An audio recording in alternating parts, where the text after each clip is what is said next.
Hi everyone. For my library time assignment, I created a Christmas themed program that I envision as one in a series of 4. All the programs focus on different winter holidays, including Christmas, Hanukkah, Kwanzaa, and other winter celebrations.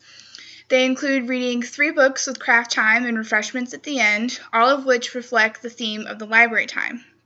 For example, for the Christmas program, I have included directions for crafts that involve making ornaments or wreaths using a simple paper plate and different materials to decorate it with. I have here 2 examples that I made.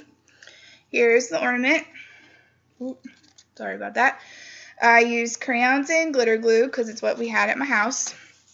And here's what the wreath would look like. Again, using crayons and glitter glue, but the kids could use whatever materials the librarians choose to provide. When the program is geared towards younger children, like I have done for this assignment, the program will also include finger plays to alleviate any boredom or restlessness they might have from sitting still. For this Christmas themed program, I focus on books that examine different Christmas traditions. It's geared towards children ages 3 to 7 and runs approximately 30 to 45 minutes. It includes 3 books, as I said before, beginning with this one, known as Tell Me a Story, by Lydia Bastianich. Its description can be found in my handout.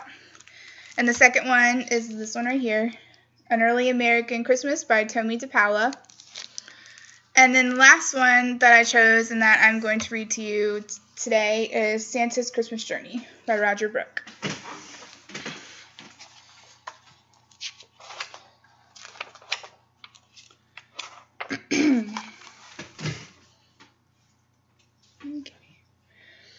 This is a story of how once a year I fly round the world with my 7 reindeer and bring to each child in each house in each land a wrapped Christmas present delivered by hand. Of course, there are secrets that I cannot tell, like the specially marvelous magical spell that I cast when I order my reindeer to fly several hundreds of miles in the blink of an eye, or the trick that I use when I make myself thin if a chimney is so small it's too tight to get in, and another if there is no chimney at all, when I squeeze through a keyhole and into a hall. And I can't tell you how I get zillions of toys for millions and millions of good girls and boys on just one little sleigh, but I'll tell you this much. As I load on each present, I squeeze it a touch, which makes it shrink to the size of a pea, so small that it's not always easy to see. And of course, as I pull each one out of the sack, with my next bit of magic, the right size comes back.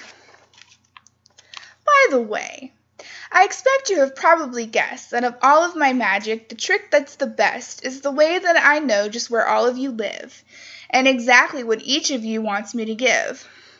My magic address book knows just where you are, and it knows if you wish for a doll or a car.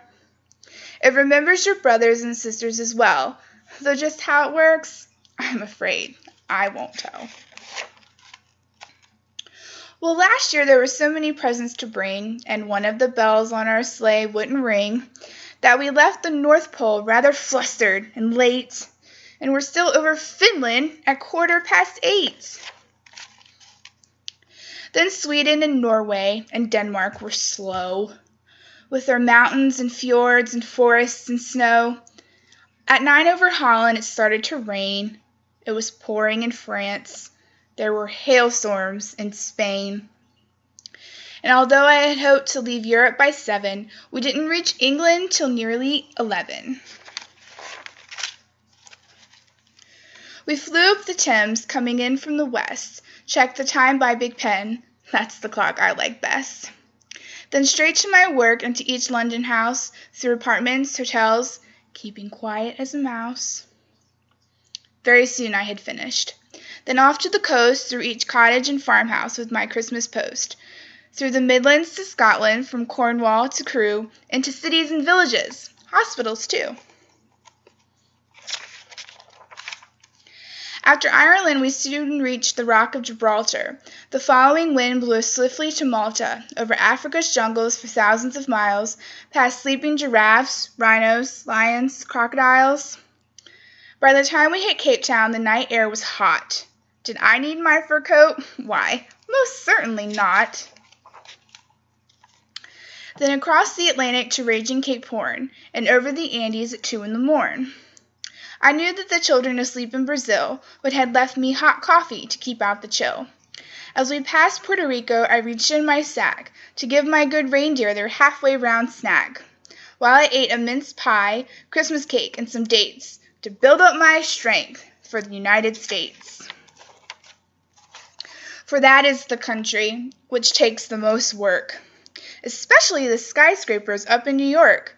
All those thousands of stairs to be climbed up and down, delivering Christmas gifts all over town, to the children who sleep on the very top floors, as well as to those who sleep down near the doors.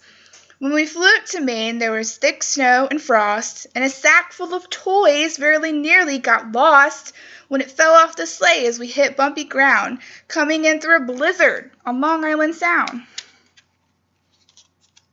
Next in Canada, I had a bit of a fall when we bounced through high winds as we neared Montreal. But at 3 the moon rose in the east, which was lucky, for it lit our way over the hills of Kentucky, past Kansas, Detroit, and South Bend, Indiana, through Nebraska, Nevada, and on to Montana. All America's children were given their toys, all those millions of girls and those millions of boys. When at last we had finished, I waved them goodbye, including one smart little girl in Hawaii who had been rather naughty and not gone to sleep, and had opened one eye as I started to creep to her stocking. Now, peeping is just not allowed, so with one magic word, spoken not very loud, I sent her to sleep, making sure it would seem that her seeing me there had just been a nice dream. Onward we raced. Now our speed was terrific. In 25 seconds we crossed the Pacific to New Zealand, New Guinea, the Isle of Fiji, then down to Australia at 4:33. Out there Christmas comes in the summer, so we parked our sleigh on the beach and cooled off in the sea. Next off to the north through Hong Kong and Japan, then back across India and Afghanistan. Now at last my brave reindeer were tired and worn, and we flew up Arabia into the dawn. Beneath us the Holy Land peacefully lay, much the same as it had on the first Christmas Day. There was just one more thing that I knew I must do. It wouldn't take more than a minute or two. As I shook out my sack in Jerusalem Square, 50 toys tumbled out that should not have been there. There were ones I had missed in the rush and the hurry, but I had known this would happen, so I didn't worry. With the last of my tricks, I had soon put it right. Each was sent to its stocking in magical flight. So that is what happens on each Christmas Eve. When we fly around the world, and I know you'll believe that when I and my reindeer can finally rest, the thing which is nicest and pleases us best is to think of the millions of warm, happy faces, opening thousands of presents in millions of places, and to know that again, at the end of this year, we have brought each one of you our Christmas cheer. I wish you guys Christmas cheer as well, and hope everybody has happy holidays.